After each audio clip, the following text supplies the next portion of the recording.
چهره‌های ماندگار. سپیتامین پرچمبرداری جاده آزادی و استقلال.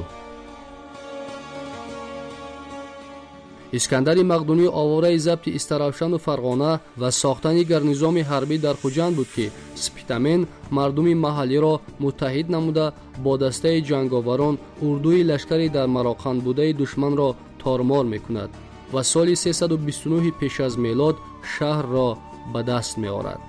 وقتی که قشون یونان و مقدونی در تکاپوی اشغال کردن استروشن و فرغانه غربی بود، آتش شور و اسیان تمام مملکت سغد و یک قسم باختر را فرا گرفت. اسکندر مقدونی مقیاس شورش را درک کرده با کمک گرنیزان محاصره شده مراقند قشون نه چندان کلان تقریباً 2500 نفر فرستاد. وقتی که دسته عسکران پیشتر فرستاده اسکندر به مراقند نزدیک رسید، سپیتامین شهر را از محاصره آزاد نموده زیرکانه عقب نشست. عسکران یونانی این احوال را دیده سغدیان را تعقیب کردند. سپیتامین فرصت مناسب پیدا نموده یک باره پس گشت و به سر یونانیان تاخت. آریان میگوید که یونانیان رو به گریز نهاده به یک جزیره‌چه بین دریا که به قول بابا جان غفوروف دریای زرافشان در نظر داشته می شود پناه بردند. لیکن در اینجا سکیف‌ها و عسکران سواره سپیتامین آنها را به محاصره گرفته پرانده محو کردند. این شکست‌های پی در پی اسکندر مقدونی را سخت به تهلکه آورد.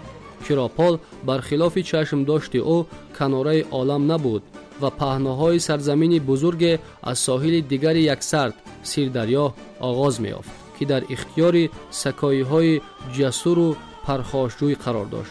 اسکندر با فوج لشکری سرشمار به سمرقند بازگشت، ولی سپیتامین نابرابر بودن قوه‌ها را دیده از محاربه روی راست دست کشید و از سمرقند بیرون رفت. یونانیان با قتل و جزا دادن اهالی شروع نموده مردان کلانسال و کودکان را از دم تیغ گذراندند. صدها دیه را آتش زدند تا که چشم سغدیان را ترسانده مقاومت استقلال خواهی و آشوب اسیان را بشکنند. اما آتش شورش و تلاش‌های استقلال خواهی بیشتر علنگه می‌زد و خلق قهرمان سغد به تلفات نگاه نکرده مطیع نمی‌شد. سپیتامین با سپاهیان سواره تیزگردش از هر طرف به لشکر اسکندر هجوم آورده به اصطلاحگران ضربه‌های جانکاه می‌زد.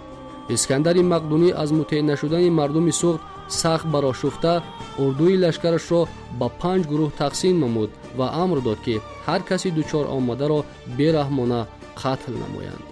موافق خبر دیادار در نتیجه این کشتارها در سراسر سغد زیاده از 120,000 کس نابود گشته کلی دیه و شهرهای این سرزمین بسا خراب و ویران شد.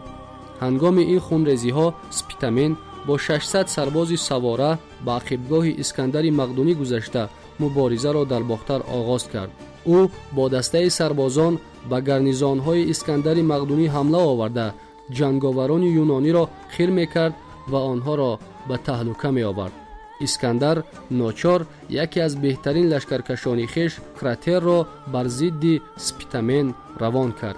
در نتیجه محاربه شدید سپیتامین 150 سربازش را تلف داد. سوی بیابان عقب نشست. کراتر از تعقیب کردن هراسیده خفا گشت.